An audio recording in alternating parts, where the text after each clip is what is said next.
Bonjour à tous, alors me revoilà avec mes essais de matelassage. J'ai retiré les anciens fils, j'ai repris la même toile parce que j'ai pas envie de dépenser je sais pas combien de bouts de simili. Donc j'ai repris celui que j'avais déjà appliqué dessus, j'ai tout retiré les fils et j'ai refait un test sur la même bout de simili. Donc là, bonne nouvelle, j'ai réussi enfin à régler la machine. J'ai fait comme la dame de la mercerie, elle m'avait dit. J'ai mis le gros fil dans la canette en dessous et le fil fin dans la canette en haut. Et j'ai retourné mon tissu pour coudre. Donc j'ai cousu à l'envers, comme elle m'avait dit la femme. Donc là, comme on peut le voir, j'ai plus de bourrage, aussi bien d'un sens comme de l'autre. Donc j'ai cousu dans ce sens-là.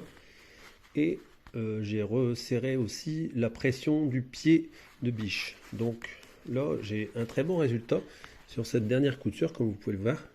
Donc là, j'ai un point bien serré. Je ne vais pas serrer plus parce que sinon je vais passer à travers le tissu. J'ai une très bonne tension. Donc là, je vous fais voir la version du point. J'essaie de vous le faire voir d'assez près. Bon, comme vous pouvez le voir, le point que je vais garder, là, celui-là, il est très bien maintenu. Donc il y a une très bonne tension. Et l'écartement est nickel.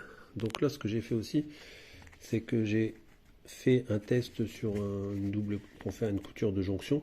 Donc comme vous pouvez le voir, on voit que c'est vraiment la tension qu'il faut. Il y a une bonne tension. Là, je suis nickel.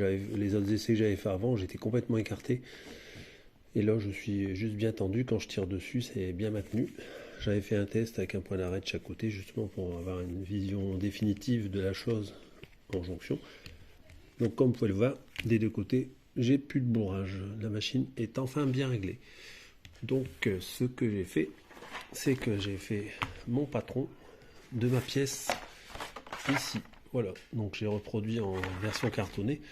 Et maintenant, je vais faire la découpe un peu plus. Je vais prendre au moins 1 cm en plus de rab sur toute la périphérie de mon patron.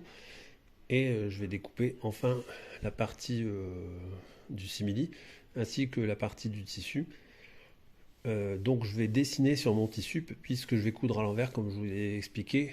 Vu que j'ai inversé mon fil de cordonnier, il va être en dessous, dans la canette en dessous. Donc du coup je retourne le tissu pour avoir la couture avec le fil de cordonnier sur la partie supérieure. Voilà. Donc voilà, je vais reproduire le contour de mon patron sur la face arrière du simili. Comme ça j'aurai le repère de la version de mon patron. Et je vais découper à peu près 1 cm en plus sur le pourtour de, de la forme. Voilà. Donc là voilà, j'ai présenté le patron comme ça, en face, donc pour bien positionner. Donc je vous fais pas la position exacte, mais c'est au bon endroit. Et ce que j'ai fait, c'est que je suis venu visser deux lattes en extérieur de chaque côté pour dire de bien maintenir l'ensemble. Et là, comme ça, je vais pouvoir piquer cette ligne-là et voir peut-être celle-là aussi et celle-là. Donc voilà, je viens de faire le premier matelassage de la partie avant. Donc le contour, c'est pas terrible, mais bon, ça ira. Donc comme vous pouvez le voir, ça fait bien du relief. Bon, moi personnellement, pour moi, ça ira. Voilà. Donc là, la partie avant est faite.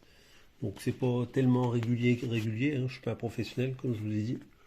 Donc il y a des points qui sont un peu loupés. Mais bon, au niveau du matelassage en lui-même, c'est propre. La partie centrale, elle est propre. C'est juste les contours que ça n'a pas tellement été bien. Donc voilà.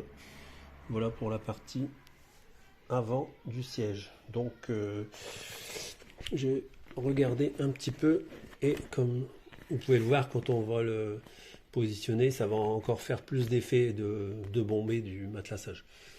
Voilà un petit peu ce que ça donne quand ce sera fait. Voilà, c'est tout pour aujourd'hui, j'arrête là, j'en ai marre. C'est assez compliqué quand même.